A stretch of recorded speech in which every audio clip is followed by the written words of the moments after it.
এত কষ্ট করে সন্তান জন্ম দিলাম, বড় করলাম, এখন সে তার বাবার সাথে মিলে প্ল্যান করে আমাকে মেরে ফেলতে চায়। তো চলেন আমার দুঃখের কাহিনীটা আপনাদেরকে শোনাই। তো ছোটোবেলা থেকে শুরু করি। আমি যখন খুব ছোট তখনই আমার বাবা মারা যায়। আমার ভাই নাই, আমরা হচ্ছে 4 বোন। তো আমার বড় 2 বোনের বিয়ে হয়ে গেছে। তো আমার যে মেজো বোনটা, মানে 2 নাম্বার বোনের বিয়ে হয়েছে আমাদের বাড়ির পাশে, বড় বোনের বিয়ে হয়েছে অনেক দূরে। আর যে 3 নাম্বার যে বোনটা, সে হচ্ছে পড়াশোনায় ভীষণ ভালো, সে খুব ভালো স্টুডেন্ট, সে পড়াশোনা করতেছে, পাশাপাশি সে টুকটাক টিউশনি করে, নিজে টুকটাক কিছু কাজ করে, ওটা দিয়ে সে তার পড়াশোনাটা চালায়। আর আমি ছিলাম সবার ছোট। তো আমার মা খুব কষ্ট করে ছোটোবেলা থেকে আমাদেরকে বড় করেন। যাই হোক, তো আমার সবসময় এরকম ছিল যে আমাদের খুবই অভাবে দিন কাটছে। মানে আমার মনে নাই যে আমার বাবার বাড়িতে কোন ঈদে আমরা হচ্ছে নতুন কাপড় পরছি, এটা আমার খেয়াল নাই। মানে এরকমভাবে আমাদের ঈদের দিনগুলো মানুষের ছেলেমেয়েদের বা আত্মীয় স্বজনদের তারা হচ্ছে তাদের যেই কাপড় চোপড়গুলো তারা পরবে না, ওই ধরনের কাপড় দিলে ওগুলো দিয়ে আমরা পরতাম। এরকম দিন কাটছে। তো স্কুলে পড়াশোনা করতাম, সেখানে হচ্ছে স্কুলে আমার মা আমাদেরকে পড়াশোনা করাইছে, তার যতই কষ্ট হোক পড়াশোনাটা বন্ধ করে নেই। তো আমি ছিলাম সবার ছোট, সেই হিসেবে মনে হয় বিরক্তিকর বা ফেলনা একটা বিষয় ছিল। আমাকে কেউ তেমনভাবে পছন্দ করে। তো ছোটদের তো সবাই খুব আদর করবে, খুব ভালোভাবে হচ্ছে বড় করবে, এরকম থাকে না সব ফ্যামিলিতে। বাট আমার বেলাতে ছিল ভিন্ন। আমার ফ্যামিলিতে সব কিছু আমার ওই 3 নাম্বার বোন তার জন্যই ছিল। কারণ সে নিজেও হচ্ছে ইনকাম করতো, তার প্রয়োজনগুলো সে নিজে পূরণ করতে পারতো। মা হচ্ছে খাওয়াটা আমাদের মারতে, সেটাতেই কষ্ট হয়ে যেত খাওয়া পড়া দিতে। তো যাই হোক, আমার স্কুল জীবনে সবচেয়ে দুঃখকর আমার যেটা স্মৃতি, সেটা হচ্ছে আমি কখনো নতুন স্কুল ড্রেস পরে স্কুলে যেতে পারিনি। আমি কোনোদিন একটা নতুন ব্যাগ কিনি নাই, কোনোদিন একটা নতুন জুতা কিনি নাই। সবসময় আমার মা হচ্ছে এলাকার বা আশেপাশে যারা একই স্কুলে পড়ে তাদের থেকে চেয়ে চেয়ে এনে দিত যে তোমার বাচ্চার এটা আমাকে দিয়ে দিও, নষ্ট হয়ে গেলে বা নতুন একটা কিনলে। তো কখনো নিজের সাইজের কাপড় কতটুকু পরছি এটা আমার মনে নেই। তো স্কুলের অনেকে বাচ্চারাই হচ্ছে এগুলো নিয়ে খুব হাসাহাসি করতো, যার কারণে আমার হচ্ছে পড়াশোনা থেকে একদমই মন উঠে যায়। আমি দেখতে ভীষণ সুন্দরী। তো আমি যখন ক্লাস 10-এ পড়ি তখন লক্ষ্য করলাম একটা ছেলে হচ্ছে আমাদের বাড়ির চতুর্পাশে ঘুরঘুর করে আর আমাকে দেখলে তাকায় থাকে আর খুব হাসে। এটা ওই ছেলেটার হচ্ছে ওইটা নানু বাড়ি, আমাদের এলাকাটা ওইটা হচ্ছে তার নানু বাড়ি। ওখানে সে যখনই আসে তখনই সে আমাদের বাড়ির আশেপাশে ঘুরে এবং আমাকে দেখে। তা আমার হচ্ছে যে মেঝো বোনের জামাই এলাকায় যার বিয়ে হয়েছে, সে হচ্ছে মানে পান থেকে চুন খসলেই শুধু আমাকে মারতো ধরে ধরে। মানে খুব অধিকার খাটানো। সে আমাদের ভাই নাই, ভাই ছিল এরকম দায়িত্বের জায়গা থেকে শুধু মারধর করার সময় সে ছিল। যেমন আমাদের বাসায় টিভি ছিল না, ফোন ছিল না। তো আমি করতাম যে ছুটির দিনে টিভিতে মানুষের বাসায় টিভি দেখতে যাইতাম। আশেপাশের বাড়ি থাকে না, তাদের বাড়িতে যদি টিভি দেখতে যেতাম, ওখান থেকে ধরে এনে এনে মারতো আমার দুলাভাই, প্রচুর মারতো। এটা নিয়ে আমার মা কখনো কিছু বলতো না, বাট আমার এই জিনিসটা কখনোই ভালো লাগতো না, সে কেন এত মারবে আমাকে। যাই হোক, তো হচ্ছে যখন ক্লাস 10-এ পড়ি তখন এই ছেলেটা এরকম আমার পেছনে ঘুরঘুর করে। তা একদিন আমি তাকে জিজ্ঞেস করলাম যে আপনি আমার দিকে এরকম তাকায় থাকেন কেন আর এত হাসেন কেন? তখন সে আমাকে বলল, আমার তোমাকে খুব পছন্দ, আমি তোমাকে বিয়ে করব।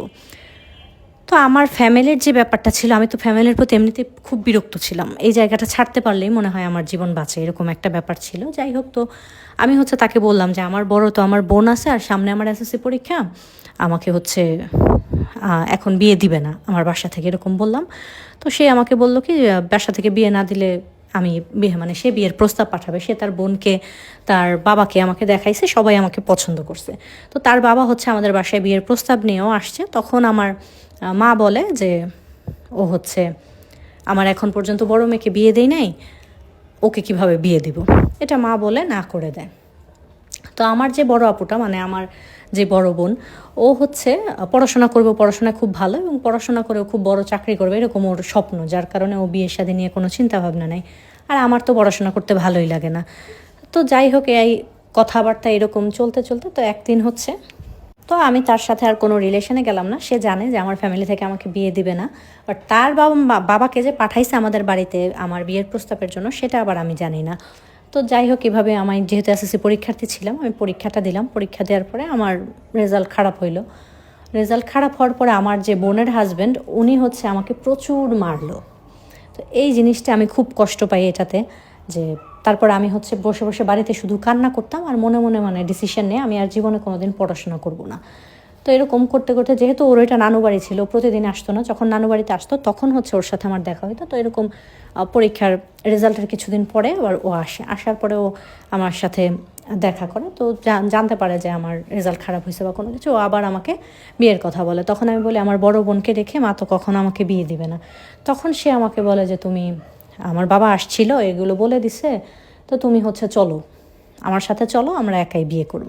তো আমি যেহেতু খুব বিরক্ত ছিলাম, আর বিশেষ করে আমার দুলাভাইয়ের মার খাওয়া থেকে আমার বাঁচার একটা জায়গার দরকার ছিল, কারণ আমি জানি বাড়িতে থাকলে এরকম কিছু হবে, যখন আমি বলবো পড়াশোনা করব না তখনই এটা নিয়ে আমাকে মারধর করবে। তো খুব সাহস করে ওর সাথে আমি চলে যাই ওদের বাড়িতে, ছেলেটার সাথে। যখন ওদের বাড়িতে গেলাম, যাওয়ার পরে দেখলাম সেখানে খুব ঘটা করে আয়োজন করা, তার আত্মীয় স্বজন বা তারা যেভাবে আর কি বিয়ে পড়ানো লোকজন এনে বাড়ি ভর্তি মানুষ আমার জন্য অপেক্ষা করতেছে, সে আমাকে নিয়ে আসবে।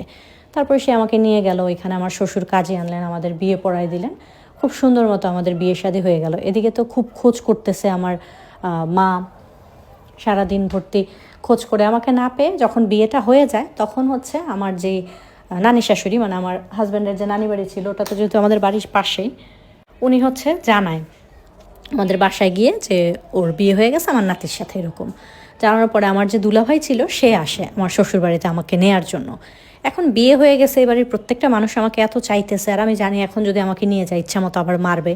তো আমি বলি যাব না, আর তারাও বলে যে আমাদের বাড়ির বউ, আমি হচ্ছে আপনাদের সাথে যেতে দিব না। তো বিয়ের পর সব কিছুই খুব সুন্দর ছিল, শ্বশুরবাড়ির মানুষও খুব আদর যত্ন করতো, হাজব্যান্ডের সাথেও সম্পর্ক মোটামুটি ভালোই ছিল। তো এইভাবে বিয়ের পুরো 1 বছর চলে যায়। 1 বছর পরে হচ্ছে হঠাৎ করে আমি খুব অসুস্থ হয়ে যাই। তো হসপিটালে যাওয়ার পরে জানতে পারি আমি কনসিভ করছি। আমি প্রেগনেন্ট হওয়ার পর থেকেই আমি দেখতে পেলাম আমার হাজব্যান্ডের মধ্যে তুমুল পরিবর্তন। সে এতদিন পর্যন্ত তো নর্মাল ছিল, সে একটা কোম্পানিতে জব করতো, এখান থেকে পাশে আসতো, থাকতো, সব কিছু ঠিকঠাক। বা এখন প্রায়ই সে হচ্ছে সারাদিন তো ডিউটি করে, রাত্রে এসে সে বাইরে কোথাও একটা চলে যায়, সারা রাত বাইরে থাকে, আবার ভোরের দিকে বাসায় আসে, একটু ঘুমায়, রেস্ট নিয়ে সে হচ্ছে আবার অফিসে চলে যায় খাওয়া দাওয়া করে। তো জিজ্ঞেস করলে সে কোনো উত্তর দেয় না। তো এভাবে বেশ কিছুদিন চলে গেল, সে রাতে বাসায় আসে না। তো আমার শ্বশুর পরবর্তীতে যখন সে বাসায় আসছিল না, তখন তাকে নিয়ে খোঁজ খবর নিয়ে দেখে যে সে সারা রাত হচ্ছে জুয়া খেলে। তো তাকে অনেক বোঝানোর চেষ্টা করে, আমার শ্বশুর শাশুড়ি সবাই বোঝায় যে বউটার বাচ্চা পেটে বা এরকম কিছু, এরকম কইরো না বা ভালো মন্দ। সে যে চাকরির বেতনের সম্পূর্ণ টাকা দিয়ে সে জুয়া খেলে ফেলতো, এছাড়াও আরও মানে ঋণ করে এরকম করে সে এগুলো করতো। তো প্রতিদিন এরকম বুঝাইতে বুঝাইতে একটা সময় আমার শ্বশুর শাশুড়ি বিরক্ত হয়ে আমাদেরকে আলাদা করে দেয়, যে হয়তো সংসারের পুরো চাপটা যদি ঘাড়ে পড়ে তাইলে হয়তো এগুলো ঠিক হয়ে যাবে, এরকম করে আমাদেরকে ভিন্ন করে দেয়। তো আমাদের হচ্ছে 2টা বাড়ি আমার শ্বশুরের, তো যে পুরনো বাড়িটা ওটা আমাদেরকে দিয়ে যায় থাকার জন্য, আর নতুন বাড়িতে আমার শ্বশুর চলে যায়। ওইভাবে কোনো রকমে কষ্ট করে দিন পার করতে থাকি। তো যখন আমি হচ্ছে এরকম হয় তার মুখও দেখি না, সে বাসায় আসে কোনো রকম বাজার করলে করে না করে দিন এভাবে চলতেছে। তো একবার এরকম হয়েছে, আমার বাসায় কিচ্ছু নাই, রান্নাবাড়া খাবারের জন্য একদমই কিচ্ছু নাই। এখন আমি প্রেগনেন্ট, আমার তো খেতে হবে, আমি জাস্ট পানি খেয়ে থাকতেছি। তো ওই সময়টাতে আমি একদিন রাতে এরকম আমার হাজব্যান্ডকে খুঁজতে বের হয়েছে যে ও কোথায় আছে। ওকে খুঁজে পেলে তো অন্তত পক্ষে ও আমাকে দেখে ভয় পাবে, যে আমি তো সামনাসামনি কখনো দেখি নাই বা কোনো কিছু, বা হচ্ছে ও কিছু না কিছু তো খাবার জোগাড় করবে। তখন হচ্ছে ওকে খুঁজতে খুঁজতে আমি ও যেখানে খেলতেছিল ওইখানে গেলাম। যাওয়ার পরে আমি তখন 8 মাসের প্রেগনেন্ট, ওইখানে ও রাস্তার মধ্যে ও আমাকে মারে এবং আমার পেটের মধ্যে লাথি মেরে আমাকে রাস্তায় ফেলে দেয়। ফেলে দেওয়ার পরে ও ওখান থেকে চলে যায়।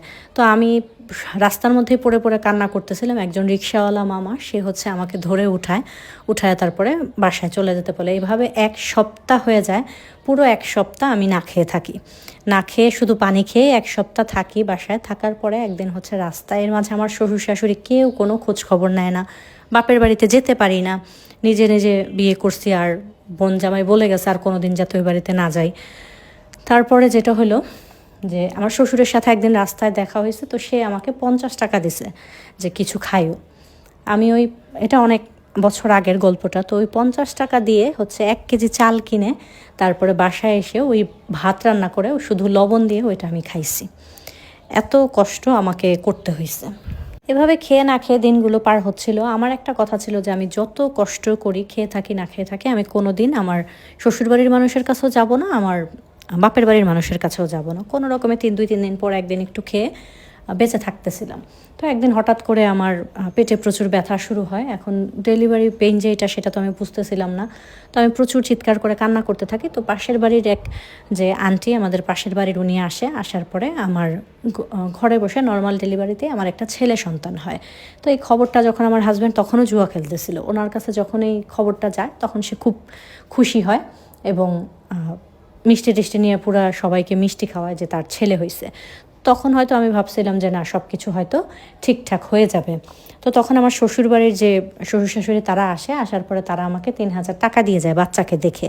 ওই টাকা দিয়ে আমি বাজার করে মোটামুটি 1 মাস কোনো রকমে চলি।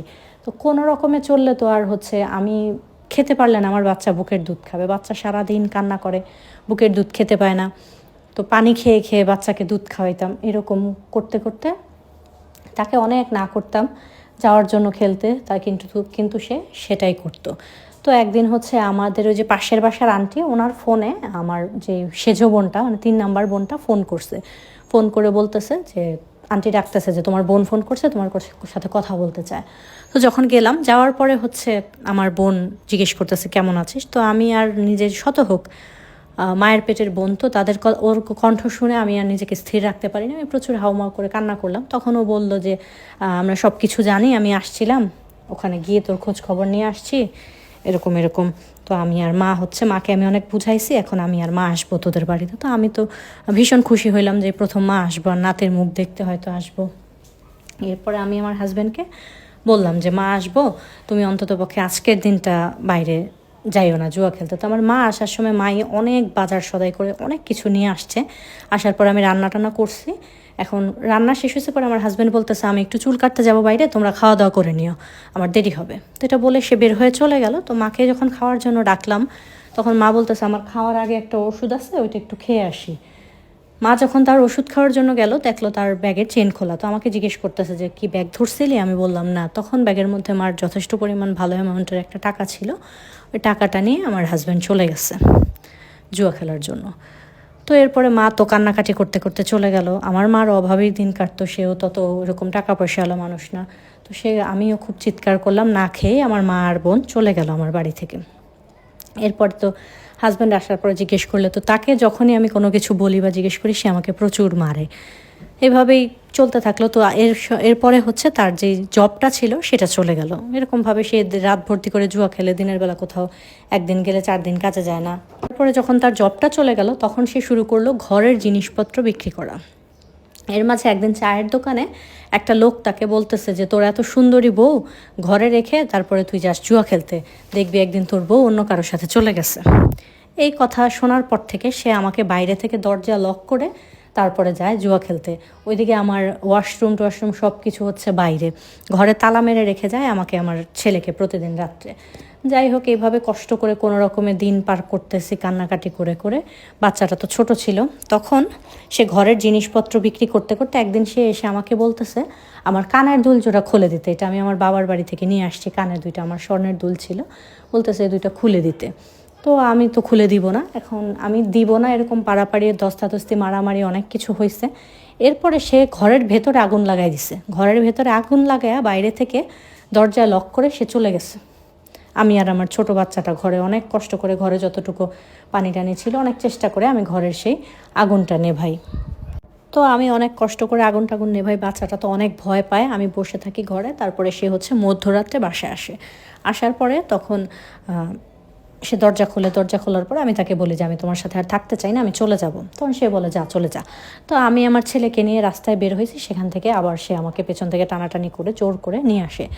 বাসায় আনার পরে সে আমাকে ইচ্ছা মতো মারার পরে তখন সে আমার বাচ্চাটাকে রেখে দেয়, আর আমার পরনের সব কাপড় টাপড় খুলে তারপরে আমাকে ঘর থেকে বের করে দেয়। বলে আমার পরনের কাপড়টাও নাকি তার টাকায় কেনা, এটা নিয়ে আমি কোথাও যেতে পারবো না। তো শীতের রাত ছিল, প্রচুর অন্ধকার ছিল বাইরে। এই শীতের মধ্যে সে আমাকে কাপড় ছাড়া রাত্রে আমি বাইরে বসে থাকি। তো অনেকক্ষণ এরকম প্রায় 1-1.5-2 ঘন্টা বসে থাকার পরে সে ওয়াশরুমে যাওয়ার জন্য দরজা খোলে। তারপরে আমি দৌড়ে ঘরে চলে যাই। তো আমি ঘরে যাওয়ার পরে সে আর ঘরে আসে না, সে চলে যায়।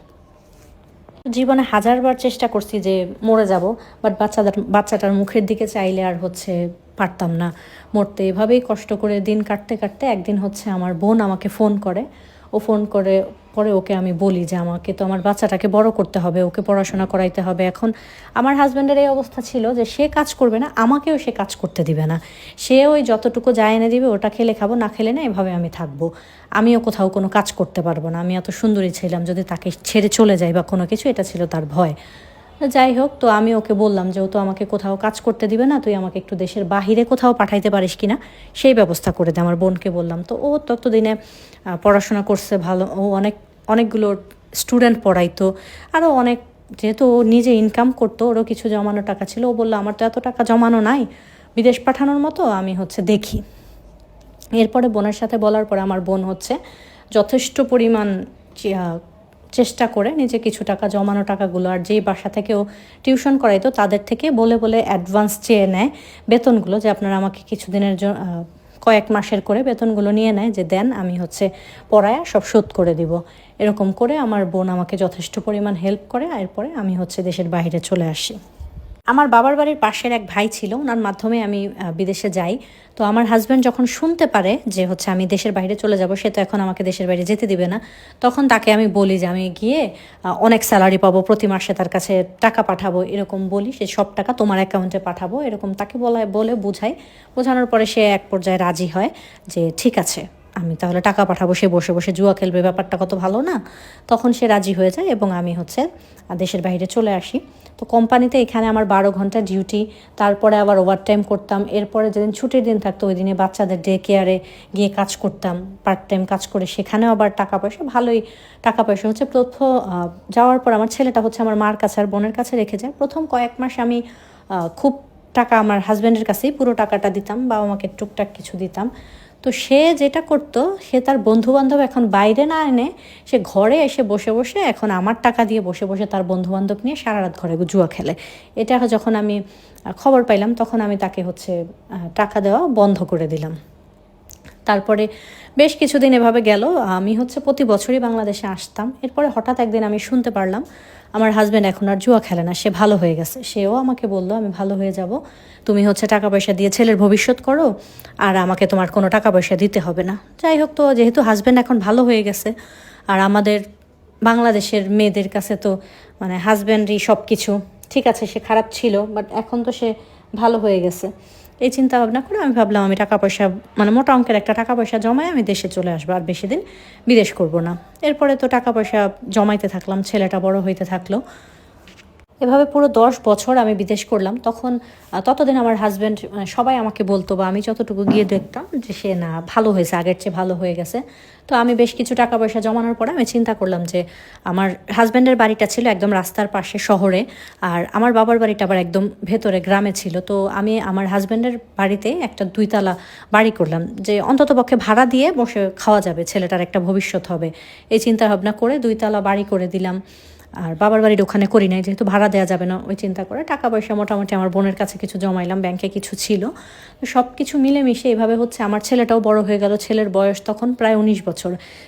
ছেলে আমার কাছ থেকে পড়াশোনার কথা বলে যখন যা চায় আমি ছেলেকে তাই দিই। তার জন্যই তো আমার সব কিছু ছিল, সেটা তার ফোন, ল্যাপটপ, বাইক, যখন যেটা আমার কাছে চাইছে, বা তার টাকা লাগবে, ওখানে ঘুরতে যাবে, এটা করবে, সব কিছু সবসময় আমি দিতাম। হঠাৎ একদিন আমার কাছে একটা ফোন আসলো এবং আমি জানতে পারলাম যে আমার ছেলে আমাদের বাড়ি থেকে তার বাবার কাছে চলে গেছে, আর এখন সে বাপ ছেলে মিলে ঘরে বসে মানুষ এনে জুয়া খেলে। আমার কাছ থেকে টাকা নিয়ে আমি যে ফোন, মোবাইল, ল্যাপটপ, বাইক যেগুলো দিছে এগুলো সব বিক্রি করে, তারপর বিক্রি করা শেষ, এখন তারা 2 জন মিলে বসে বসে একসাথে জুয়া খেলে। আমার ছেলে বিয়েও করে ফেলছে, সেটাও আমি জানি না। তারপরে আমি তো দেশে আসলাম। দেশে আসার পরে আমার হাজব্যান্ড আর আমার ছেলে মিলে প্ল্যানিং করলো যে ওরা আমার কাছ থেকে 10 লাখ টাকা চাইবে, আমি যদি টাকা না দিই তো আমাকে মেরে ফেলবে, এরকম ওরা বাপ ছেলের প্ল্যানিং। তো এরকমই একদিন রাত্রে আমি দেশে ছিলাম, তখন আমার ঘরে এসে একদম আমাকে মেরে ফেলবে, গলা টলা চেপে ধরছে। তখন তারা বলতেছে আমাকে 10 লাখ টাকা দিতে। তো আমি বললাম আমার কাছে তো 10 লাখ টাকা নেই, কিন্তু আমি তখন নিজের জান তো বাঁচাতে হবে। তখন আমি মিথ্যা কথা বললাম যে হ্যাঁ আমার কাছে টাকা আছে, কিন্তু টাকা আমার বোনের কাছে, আমার অ্যাকাউন্টে নাই, তো ওর কাছ থেকে এনে তারপরে দিতে হবে। তো এইভাবে আমি নিজের জানটা কোনো রকমে বাঁচায়া তারপরে চলে গেলাম আমার বাবার বাড়িতে। বাবার বাড়ি গিয়ে বোনকে সব কিছু জানাইলাম, নিজে যেই টিকিটটা কেটে আসছিলাম আসা যাওয়ার, ওইটা ক্যান্সেল করাইলাম। তারপরে নিজের জন্য নতুন করে টিকিট কেটে আমি কিছুদিনের ভেতরেই আবার দেশের বাইরে চলে গেলাম নিজের বেঁচে থাকার জন্য, নিজেকে বাঁচানোর জন্য। আমি চলে আসার পরে তখন মানুষের কাছে শুনি তারা বাপ ছেলে মিলে আমার ঘরের যত নতুন ফার্নিচার ছিল, আমি নতুন ঘরে সব নতুন ফার্নিচার করছি, সব কিছু বিক্রি করা শেষ। এখন বাপ ছেলে মিলে ডিসিশন নিছে বাড়িটা নাকি বিক্রি করে দিবে। এখন আমাকে ফোনেও হুমকি ধামকি দেয় আমি দেশে আসলে আমাকে মেরে ফেলবে। তো নিজের প্রাণ বাঁচানোর ভয়ে হচ্ছে বিদেশে পড়ে আছি। তো এত বছর হয়ে গেছে আমি বিদেশে থাকতেছি, এখন হচ্ছে এই সব চিন্তা ভাবনা করতে করতে আমি খুবই অসুস্থ। এভাবেই দিন যাচ্ছে, জানি না ভবিষ্যতে কি হবে। এই ছেলের জন্যই দুনিয়ায় বেঁচেছিলাম, বা এই ছেলের মুখের দিকে তাকায় সব কিছু করব। ভাবছিলাম যে ছেলেটার ভালোর জন্য বিদেশ আসলাম, অথচ আমার ছেলেও সেই তার রক্তের মতোই হয়ে গেল। এটাই আমার জীবনের সবচেয়ে বড় দুঃখ। এখন পর্যন্ত আমি বিদেশে আছি, বাট খুব অসুস্থ আছি। এই ধরনের চিন্তাভাবনা সারাক্ষণ করতে করতে কাজ করে এসে তারপরে এই চিন্তাভাবনা করে খুবই শরীর অসুস্থ। তো এটাই চলতেছে জীবনের হাল। সবাই আমার জন্য দোয়া করবেন, আল্লাহ যাতে আমার জীবনে ভালো কিছু রাখে সামনের দিনগুলোতে। তো এটাই ছিল এক আপুর দুঃখের গল্প। জানি না গল্পটা আপনাদের কাছে কেমন লাগবে। আসলে একটা সময় মানুষ বলে যে একটা সময় থাকে দুঃখের, এর পরের সময়টা মানুষের জীবনে আবার সুখ আসে। তো কিছু কিছু মানুষের জীবনে হয়তো আল্লাহ সুখ লিখতেই ভুলে যায়। আল্লাহ আপুটার সামনের জীবনটা সুন্দর করুক, সেই দোয়া করে ওনাকে আল্লাহ সুস্থ রাখুক, ভালো রাখুক। তো এটাই ছিল আজকের জন্য গল্পটা। আর বাকি আপনারা যারা হচ্ছে উপন্যাস শুনতে পছন্দ করেন বা বড় কোনো গল্প শুনতে চান, তারা চাইলে আমার ইউটিউব চ্যানেলটা সাবস্ক্রাইব করে সেখানে গিয়ে বড় গল্প শুনতে পারেন। কমেন্ট বক্সে আমার ইউটিউব চ্যানেলের লিঙ্কটা দেওয়া থাকবে। তো আজকের জন্য এতটুকুই থাক। সবাই ভালো থাকবেন, সুস্থ থাকবেন। আল্লাহ হাফেজ, শুভরাত্রি।